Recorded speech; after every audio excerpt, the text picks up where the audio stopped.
All right, good morning once again. So we're jumping into the second topic of our 7 truths for emotionally healthy kids. Okay, I didn't know if you'd catch that or not. Okay, so all kids are emotional. And this is the one that I think that you might look at and you might say, now wait a minute, I'm not so sure about that one. In fact, if you have been raised in church, one of the things that you hear all the time, which is absolutely true, I will say it also, is we are the product of the things that God has done for us. And that's what changes our lives. So the tendency sometimes in that is to think, therefore, what I do doesn't matter. And you know, just like I know, is that true? Of course it's not. Just like a parent treats their children a certain way, teaches their children certain things. Why do they do it? Because they know they are trying to influence the future behavior of who? It's called parenting. It's called raising them up. And God does the same thing with us. And sometimes what happens is people sort of get this idea that God is supposed to do it all. And therefore, I don't do anything. And anyone that says you're doing anything, they're talking about trying to earn God's favor or trying to win their salvation or work their way to heaven. And you've got to separate those two things. You have to separate those two things. Because in that sense, in that way, the natural mind kind of works better sometimes than the way our mind has been sort of taught and gotten confused because of religion or spiritual things. The title this morning is Be Ambitious. And you want to teach your children to be ambitious. You just want to make sure that you teach them as they learn to be ambitious for the right things. Because there are some barriers and there are some guards and there's some direction that you want to set into your kids.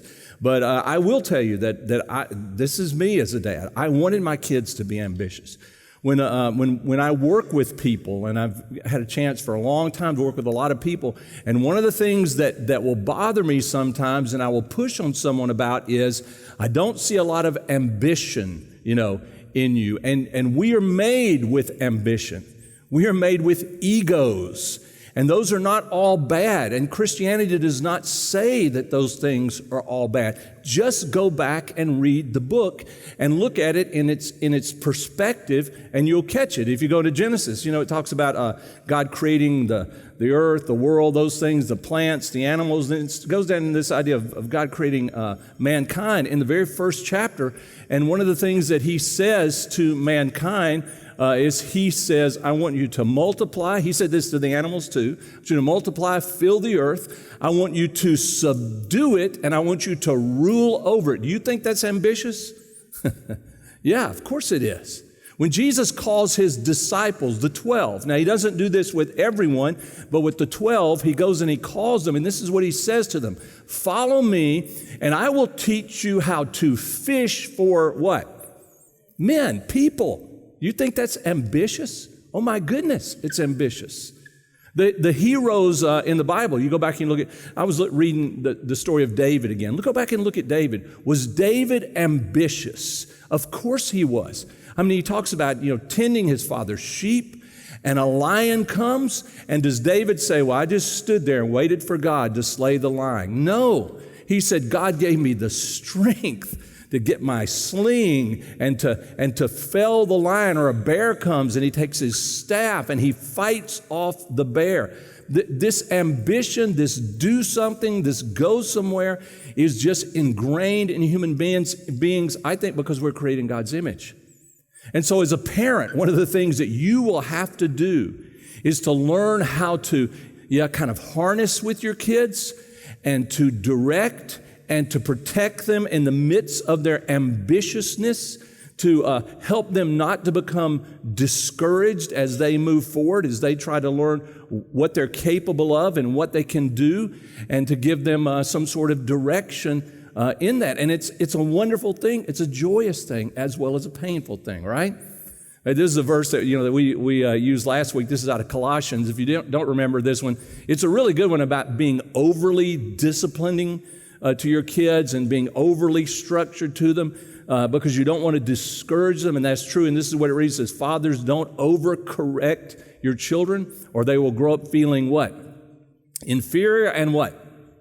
Listen, and sometimes this happens. This is one of the books that I was talking about last week, was written by the psychologist that is, a Christian psychologist, because he sees this with a lot of Christian parents that do this, and they kill the spirit of their kid. And you don't want to do that. You're trying to guide them and direct them and deal with them in an age-appropriate manner so that you can help teach them about the ego they have, the ambitions they have, and you can teach them as they grow up. And it usually takes a lot of years for them to figure out, and life is not all about what?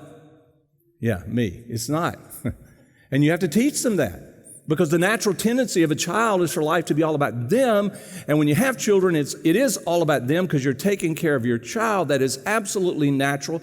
But then you're going to teach them over years. You don't do it with a 1-year-old. You teach them step by step that it's not all about them. Let me tell you something about your kids. In fact, I'll get really fired up on this one because I love talking to parents and I love talking about parenting. Let me tell you something about your kids. A lot of times people have kids and they're introverts. Anybody got an introvert as a kid? This will really shock you. I was an introvert. I know you think, no, see, this is a learned thing that I do. This is not my natural personality. I'm an introvert. And most preachers that I only know one preacher that is a natural extrovert. They're all kind of in the middle, maybe a little leaning toward being an introvert. And that was me also. And there's an advantage. If your kid's an introvert, there's an advantage. Introverts stop, they think about what they're doing, they contemplate, is this the right thing? They internalize it, they spend some time thinking about it. Extroverts just go do it, right? They just jump out there. And that can be really dangerous sometimes, as well as an introvert learning, to take some initiative and have some ambition in life, learning how to deal with that and channel that. Most comedians, I always love it when they tell their story, most comedians were introverts. That's why they became comedians, because they wanted to get out of that shell that they were in, that place that they were in. And it's why they make really good comedians, because they do things and they're awkward. They're funny because they're not a natural extrovert. They are an introvert acting out something that is not their nature or their personality act out. And it's really, really funny. Ever watched Howie Mandel when he was young? I loved Howie Mandel when he was young. But one of the things I always laughed about him is when he would come on is he's doing all kinds of weird things. And you're like, why is he doing that? Because he's an introvert. It's very uncomfortable for him to do what he's doing, and it's funny. We like it. Yeah, I liked it also. I was a natural introvert. And I had to learn, and as I grew up and as I got through certain years, I found out that there were things that I could do, and all of a sudden, you hit junior high years and teenage years, and hormones kick in, and I was getting stronger and faster and didn't even have to try that much. I ran, I played, I did all these things, but it just kind of happens, and you start all of a sudden feeling invincible. And I remember going, into athletics and then getting pushed harder into athletics, thinking, man, yeah, and then having to run into the wall. To find out, it's not quite that, because I kind of got to the point, have you ever done this? I thought it was kind of like mind over matter, If I just believe it, I know you're going to say, is this Christianity? If I just believe it and I declare it by what I do and I decide I can overcome almost anything, until I did it, I declared it, and I failed and fell flat on my face. It's one of my favorite stories. I can tell it now. I didn't like it then, but when I was in high school, I went to Boys State in South Carolina. And in Boys State in South Carolina, I was kind of in that mode. There was a swimming competition had come up, and there was a guy who was supposed to swim the 100 meters, and I'd already swam. I wasn't really a swimmer. I was just a pretty good athlete, so I was swimming. I swam the butterfly in a relay race. He was afraid. He was, getting out there in front of all these people, and so he didn't want to swim his race. And so I was kind of fired up and too full of myself, and the ambition was there. And I was like, you know what? I'll step in and bail you out. I'll be a really good friend. But I was like, I can do this. It's not that big a deal. And I'll tell the story now because I got in there, and two of the guys that competed in the Junior Olympics. And so the gun goes off. We hit the water, 25 meters. I'm only like one length behind them. I'm doing really, and these are junior Olympic swimmers. But I'm that good. And if you just believe you can do it, and you just do it, and you just push through everything, and we hit the turn, flip, came back, hit the 50 meters, I'm only about a length and a half. Go to the 75 meters, I hit it again, I'm only about a length and a half still. I hit that wall, and I am done.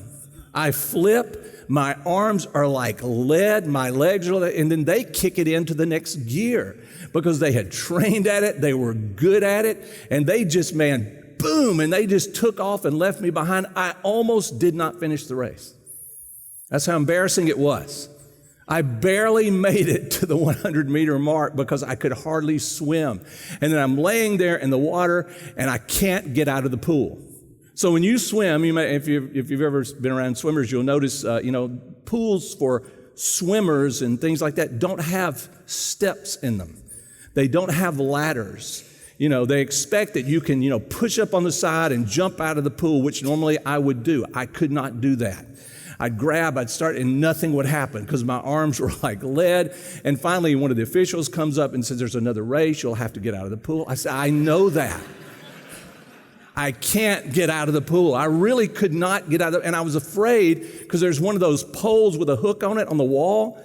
And I was afraid they're going to go for the hook, to try to get me out. And eventually, I think some of my friends came over. I think they kind of got me up, grabbed my legs, pulled them up, and I rolled out of the pool. I think something like that. And I realized, ambition is great. I was learning, to do some things, but it can also be incredibly embarrassing. Can it? Sure it can, because you're having to learn what your limits are, what you should be doing, what you should not be doing. It's really good for your kids to be ambitious because they're going to go after some things, and you as a parent, it's not your job to fix it for them. In fact, don't do it. Encourage them, be there for them, but when they can't get out of the pool, and thank goodness my parents never knew this. I wouldn't tell my parents about this. They did not know this story, that's part of the lesson that they learned, and it's a good lesson. Nothing wrong with it because I wasn't going to be a swimmer anyway. I proved that, and I really had no desire to be a swimmer. And there are things that I was really good at most things. I was a pretty all-around student, all-around athlete, and but that doesn't mean you do everything. Of course you can't do everything. You have to learn what you're going to do and figure out what you're going to do. And even doing what I do now, this was not my choice. I didn't want to do this. I had other dreams. I was going to be a rock and roll star, right? I was going to be a pro football player. I was going to be an actor. I was, who knows? Because you're watching things and it tells you what you're supposed to do, and you have parents that just stay steady with you and they help you move forward. And my parents were really good, and both of them were introverts, but really good about building in me or nurturing the ambition in me, in my brother, and in my sister. And they didn't do it by demanding things. They weren't that hard on us, but they always expected our best. And they always expected that what you would do would be within moral limits and moral lines, and that you would do things with other people in consideration. And they absolutely taught us and made us go to church so that you would learn that you serve a God, and that God is greater than you are. And so you can't go beyond who He is or what He is. And He would be the one who would direct us. And I still love to tell the story of my dad when he, his ambition wasn't nearly as big as he thought. And because of the war and some other things that he went through in World War II, my dad ends up going to school. The military sends him to medical school. He flunked the 10th grade. They saw something else in him. And when my dad comes out of the Air Force as a medical doctor, my dad would still tell the story and said, someone else was watching after my life. Right. So there is an ambition that you're supposed to have. There's a guidance that you're supposed to learn, and that parents are supposed to stick with their kids as they go through these things.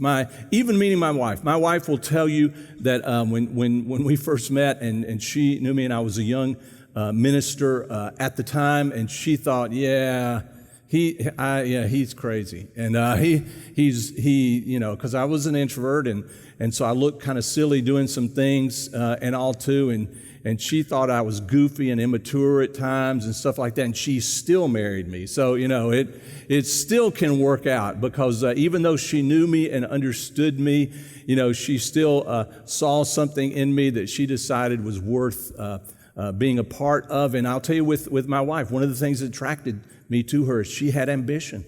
And I loved that about her. She wanted to do things. She wanted to go places. And I love that about her because I think we're wired for it.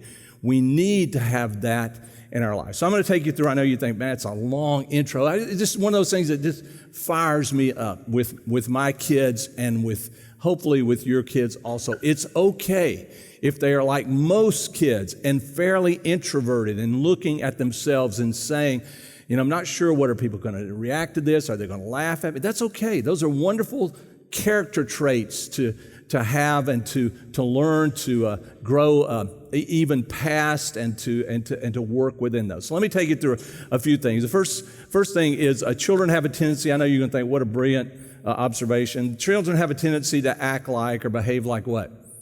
Okay, great, man. I'm glad I came to church. They behave and act like. Of course they do. When Jordan was my second, when Jordan was a little guy, he's probably first grade or so, one time he's acting up in the car.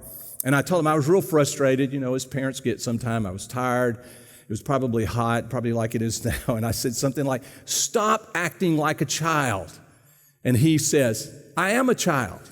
So I'm like, and I said, that's not the point, because, what do you say? Because it's like, I can act like this. This is what I am, but they do, and it's okay. This is how children learn and how children grow and the stage that they go through. The second thing is, though, even though, we love the innocence of a child. I mean, we look at them and we say, man, and we want to protect that innocence, understand that.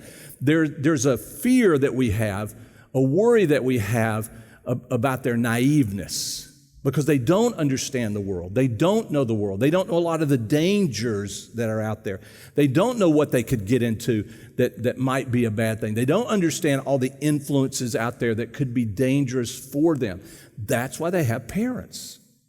That's the protection that a parent is supposed to give in helping to direct their children. And the third thing I put in here, it is foolish to chase wrong desires. And that's what you want to build into your kids.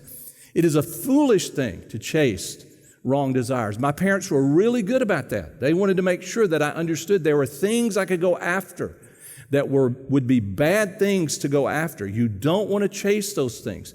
They wanted to expand your world. Yes, they wanted you to reach out and do better things that they ever did, but they also know there are places that you cannot go, and that if you go, you will regret those things. And in Proverbs, Solomon puts a lot of verses in there about raising children because these are wisdom sayings. And I thought I'd read a few of them for you this morning. Here's what it says in Proverbs 22, verse 6. This is from the Living Paraphrase. It says, teach a child. This is the train up a child verse, right?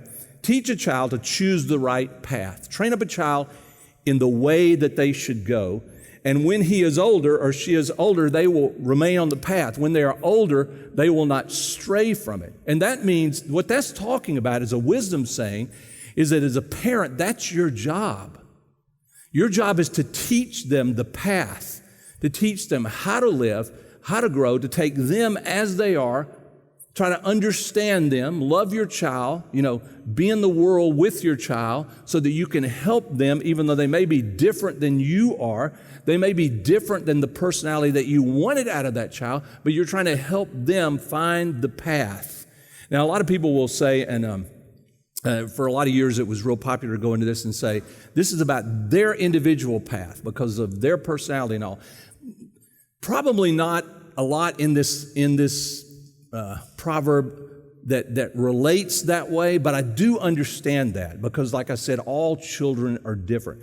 This proverb is much more about, in general, here's good and evil, here's right and wrong, here's the path that you should walk.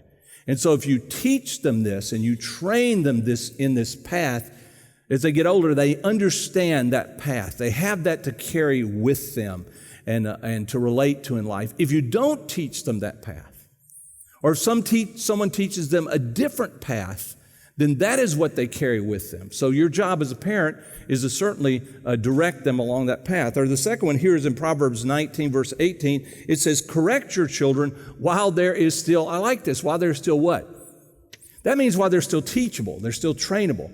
You have a certain number of years to build things in them so that, he even says, so that they will not destroy themselves. In other words, they will not walk a path that leads to ruin in life. And they will in some instances. Your kids will do foolish things, but you still try to build enough into them that they figure it out.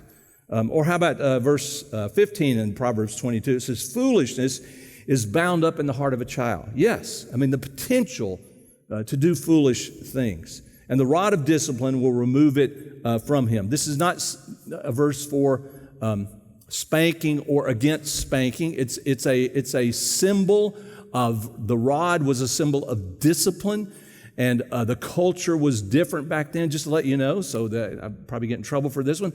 I did spank my children, very rarely, but I did. The boy more, because with my firstborn, with Jamie, all you had to do was talk to her.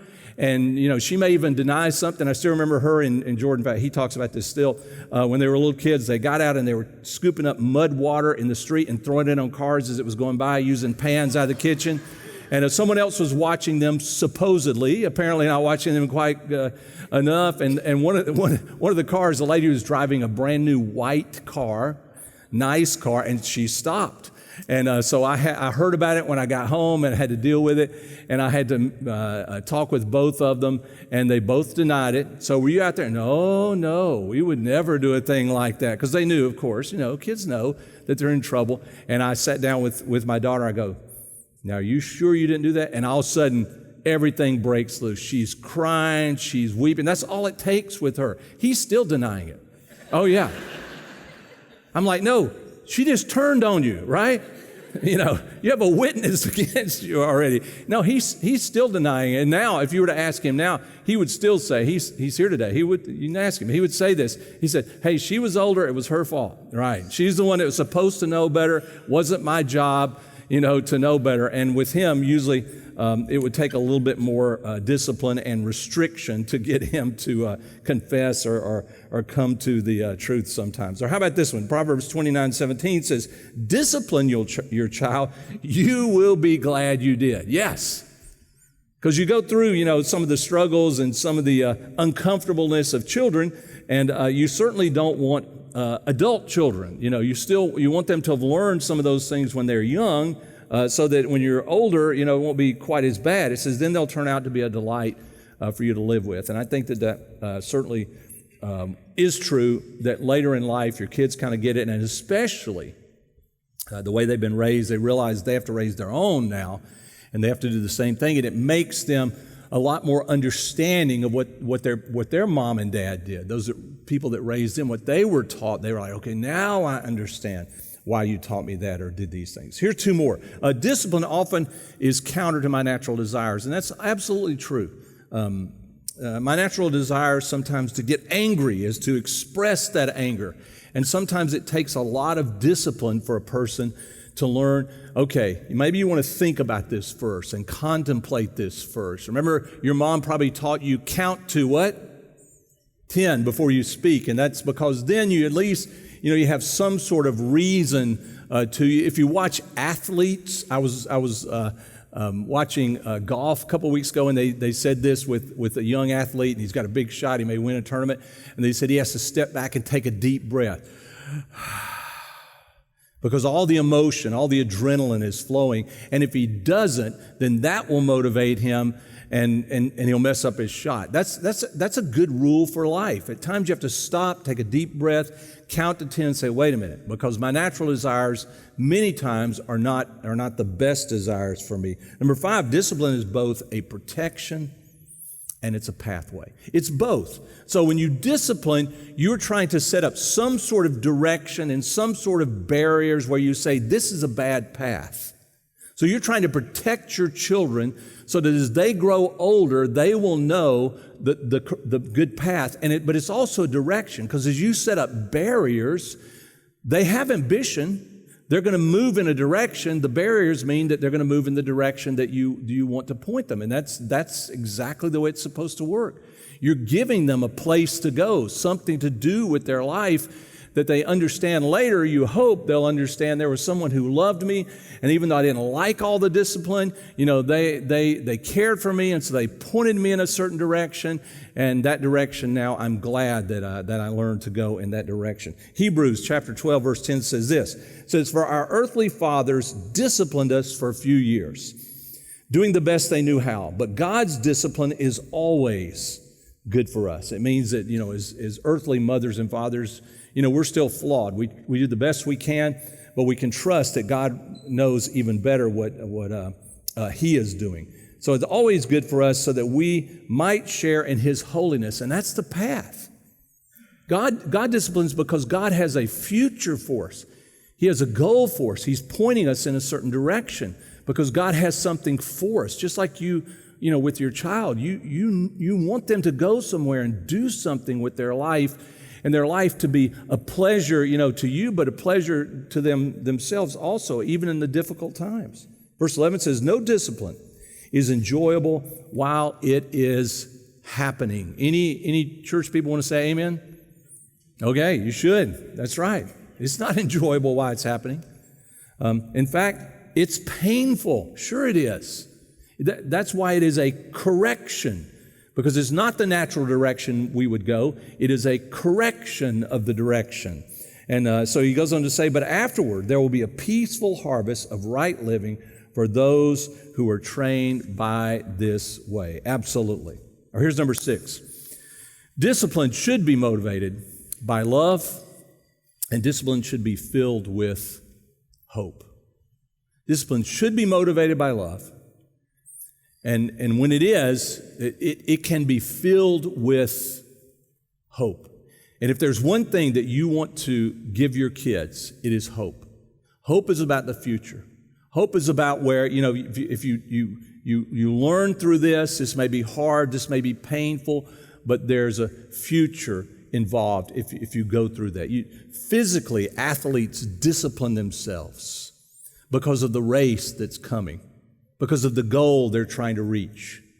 Mentally, you discipline yourself. I mean, that's what school is, or a lot of school is supposed to be. You're learning. You have people who are adults who know better. They know what the mind is capable of, and they're trying to teach you things that you would never figure out yourself and you would never believe it. Well, spiritually, it's the same way.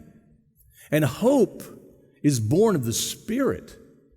Hope comes because you recognize the kind of hope he's talking about in here, that God loves you and God cares for you and God has a future for you. Look at what Paul writes in 1 Corinthians 13, verse 7. He says, "Love knows no limit to its endurance, no end to its trust." And I love this, "and no fading of its hope."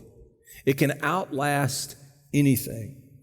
It is, in fact, the one thing that still stands when all else has fallen. I think that one of the things that is hard for me dealing with some younger generations is when I'm around younger generations and they seem to have no hope. Listen, I understand. I mean, I've heard the debt in the nation is overwhelming. Even though we have more money and more stuff we've ever had, we'll never recover. I understand that you may feel that way. The divides that we have, the violence, the anger, the fact that we can't pull together is so discouraging. I understand that also. And I could just go through list after list after list after list. And the problem with new generations is you're growing up in a world where you see everything all the time. There's so much information out there. We were naive. So maybe we had a little bit more hope. Now, actually, we just kind of came up at a time in my generation. It's very difficult for me to name anyone that I knew that did not have hope for the future. And because they had hope for the future, they were ambitious. They were looking for what could they do? What could they be a part of? And if there was anything I could tell the new generation that is coming after me is you need to look for and find where you will get hope, because there is hope. And God has not surrendered the future. God does not surrender the future. It belongs to Him. Just as He was here with us in the past, He is here with us now, today, and the future belongs to Him. And nothing that is coming in the future or that we face is greater than who He is. It isn't. It just depends on where you want to put your hope and where you want to look for your hope. And if you look for it in God's love, you will find real hope. This is why, and I know some people won't like this or agree with this. This is why I'm not a proponent of saying learn to love yourself or learn to forgive yourself. That's not your hope. Your hope is in God's love for you and in God's forgiveness for you. If your hope is in yourself, yeah, you're in a pretty sorry state because you are limited and there's just a little bit that you can do. If your hope is in humanity, listen, humanity cannot save itself. It can't. It never has. It will not. But there is a Creator, a God who loves us, and a God who sends a Savior, and He is the rescuer of the world. The gospel is that there is a new King and a new Savior who has great plans and who has overcome all the things that stand against us. He has already overcome those things, and it is His promise of the future that we're holding on to. Has it been realized yet? Of course it hasn't. And you're going to go through a lot of things in this life that you're going to say, but I don't like that. Sure, that's okay. It doesn't mean that He has lost the fight or He has lost the battle. The battle is still ahead. And God is incredibly, incredibly patient. And the reason He is because He is not fearful. He is not afraid He's going to lose. He's not panicked. God is patient because He loves people, and even though people may not acknowledge Him and may turn away from Him, He still reaches out to the people that He loves, the children He loves, because He's still trying to aim them toward what is better. Listen, if you understand, and this was, for me, this was such a turning point in my life. When I understood how much God loved me, in one sense, it didn't matter if you did. Which is why I can be an introvert and stand on the stage and do what I do. And you can laugh at me as I do, right? And say, well, that was goofy or I didn't like, Yes, because it freed me in so many ways. And despite my sins and my failures and my struggles, when I understood that God forgave me, I can't forgive myself anyway. I go and do a bad thing, or I forgive myself. That doesn't make any sense, right? I mean, think about it, It's the person you offended that you look for forgiveness from. And when the God of the universe forgives you, it doesn't matter what you think about yourself. You just have to learn to be okay with yourself, right?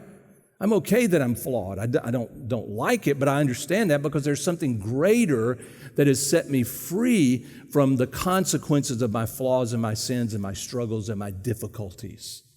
That's what you do. It's why I could stand up and, as my wife said, he'd do goofy things. Yeah. I'd stand up in front of crowds and sing songs and do things, and she would think, the one she didn't really like where I would do Little Man in the Woods or something like that, do something real goofy. But I would do something. In fact, I'm going to do one with you because I just decided I'm going to get real kind of crazy today. So one of the things, I learned this from a friend of mine. He was black, and so he had a lot more rhythm and soul than I did, but he taught me this song, and I love to do it. So I'm going to sing a line, and I want you to repeat after me. So he would teach me this song, and I used it all the time in young life groups and things. He would go this: King Jesus is all.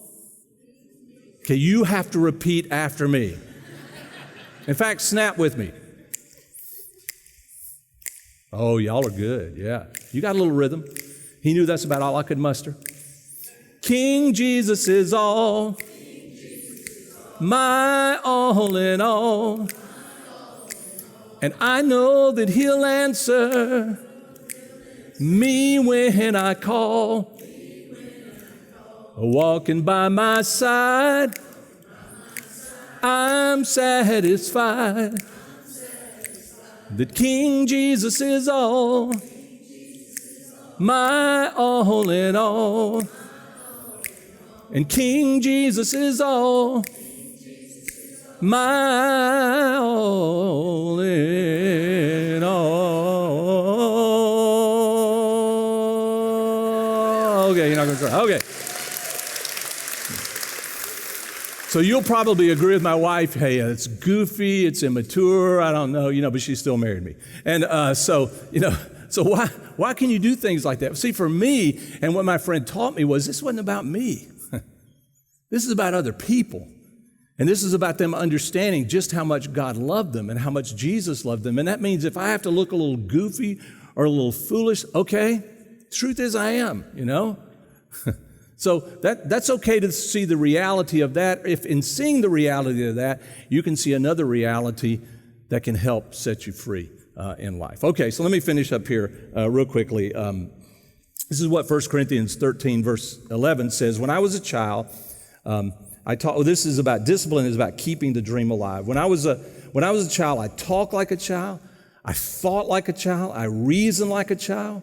When I became a man, I stopped those childish ways. Now, this is connected in Paul's writings in the Bible, so don't separate these. Look, this is a continuation of the thinking. This is what he says. It is the same with us. Now we see a dim reflection, almost like we're children. That's what he's saying, right? We don't see it all, as if we were looking in a mirror. But then we will see clearly. There's a day that we will see things clearly. We will mature in a way that we never have. Hopefully as an adult, we're moving closer to that. He says, now I know only part, but then I will know fully as God has known me. So these three things continue forever. Faith, hope, and love. And the greatest of these is love. And don't discount, just because he says the greatest is love, don't discount faith and hope. Spiritually, you have to have those. You have to have faith, you have to have hope, you have to have love. That's what God is trying to discipline into us. That's the ambition that God has for us and the ambition that he wants for us, that we would learn the power of those things. Then finally, number 8, don't be fooled into thinking that we possess or that we can possess these gifts apart from God, because you cannot separate them from the God who gives them, the God who causes them to be powerful. Here's just one final verse. In 2 Corinthians, Paul will write this. He says, therefore, since God in his mercy has given us this new way, we never give up. We reject all shameful deeds and underhanded methods. We don't try to trick anyone to distort the word of God. We tell the truth before God, and all who are honest know this. And then down in verse 7, he says, we now have this light shining in our hearts, but we ourselves are like fragile clay jars. We're crackpots. That's what he's saying, right? Modern translation. We're crackpots. Of course we are. But we have this treasure that he's talking about in these earthen jars, because, it's back to the idea that we were made from the dust of the earth. We're like clay that God has formed, containing this great treasure. This makes it clear that our great power is from God, and it's not from where? It goes through us. We get a chance to capture this. There's an ambition that you should have and that you want to build in your kids, that they would find faith and that they would find hope and they would find what real love is all about. Real love is all about. Genuine love is all about. Not some phony, fake idea or some shallow idea, but the real stuff. And that would empower them, and that would be their strength. And I know that, for so many that I know and I see here, I know that's what you want to build in your kids. And that's what you put your time into trying to do. And so many times, you feel like a failure. You feel like, did I do a good enough job? And you do the best that you can. And then you look to God and you trust God that this gift, this light, this is in, yes, flawed vessels, cracked pots. And we're trying to pass it on to our kids. And God somehow, God uses us to build this into their lives. Would you pray with me this morning? And if you're a parent, I especially want to pray for you. If you're not, I want to pray for you also because, there's a good chance that one day, if you're young, that you might be. And even if you're not a parent, I guarantee you have influence over the lives of other people, and they look to you and see things in you that you did not realize that they see because they are grasping for the same thing. So I want to pray for you that God would bless you and that God would give you wisdom and give you patience, and God would give you this interest in your kids or in your neighbor, in other people around you. Enough interest not to be full of yourself, but instead, because of your care for them, that you would somehow let God fill you. And then you would leak so that they would see something of God working in you, living in you.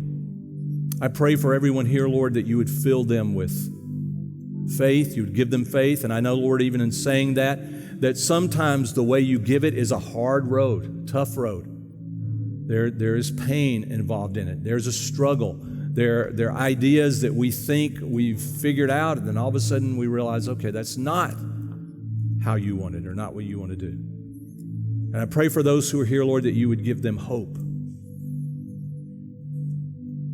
so that our world would know what real hope is all about. Not hope in the things of mankind, but hope in the things of God, who made us, who gave us life. And Lord, I pray for those here that you would fill them with love.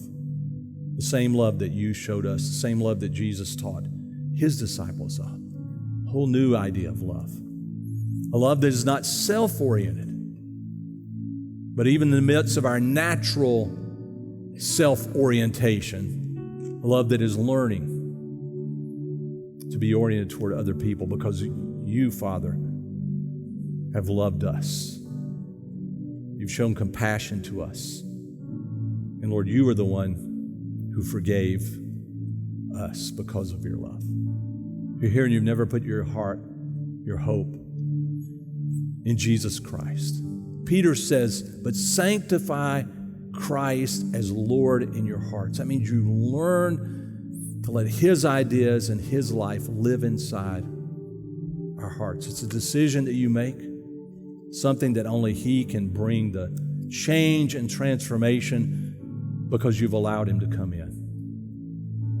In Jesus' name I pray.